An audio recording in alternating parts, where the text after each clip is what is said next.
Hello everyone. So we have a good question from the topic of calculus. This question involves both integral calculus as well as differential calculus. It's not very difficult, but it will help you revise a lot of basics. Okay, lots of basic concepts about several kinds of functions and area. Okay, so yeah, so a function has been given to us, a to the power minus x plus a to the power mod x, where a is greater than 1. Okay, and we have been asked to find the interval in which fx is monotonically decreasing and the area bounded by the curve and these three lines. Okay, so let me write the function here, equal to a to the power minus x plus a to the power mod x. Now whenever you have got a mod function like this over here, what you do is you divide, you basically try to remove that mod x. Okay, so what we will do here is this will basically be 2a to the power minus x for x less than 0, and this will be equal to a to the power x plus a to the power minus x for x greater than 0. Okay, so now let's do one thing. We can easily understand if a graph is increasing or a graph is decreasing by looking at the graph, right? And it's not very difficult to draw the graph of this particular question. So yeah, let me just draw the graph for you.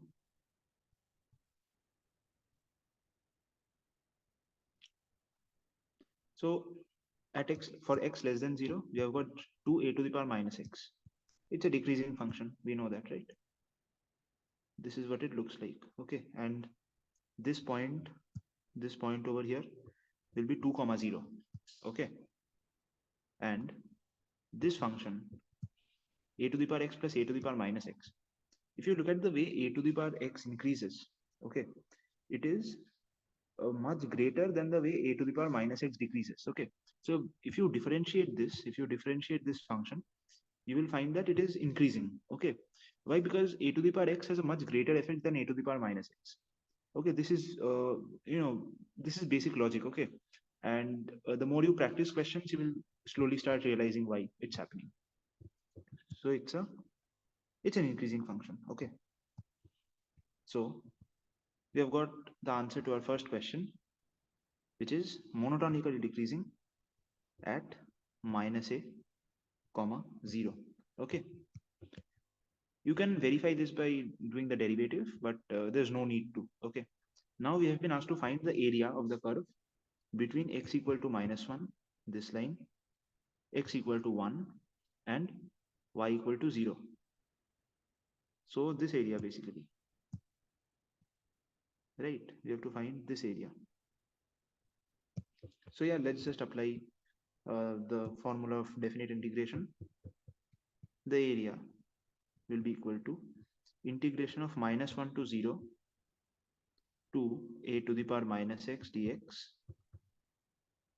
plus integration of 0 to 1 a to the power x plus a to the power minus x dx, right?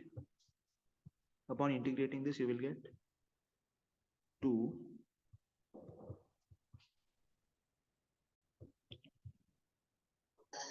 so upon integrating this, what we will get is 2 minus a to the power minus x divided by ln a. This will be from minus 1 to 0. Okay, the limits, and upon integrating this side, we will get a to the power x by ln a minus a to the power minus x by ln a, and the limits will be from 0 to 1. Okay, so upon simplifying all of this, and when you put the limits and then you simplify, this is the answer that you get: 3a square minus 2a minus 1 divided by a ln a. Okay, so that's the answer for you. Okay, so when you have these kinds of questions, sometimes try to apply common sense. Okay, like don't go to derivative, like find the derivative and use a conventional method. Okay, use logic. Okay, and it's very logical, you know. So yeah, that's it from this video. Thank you.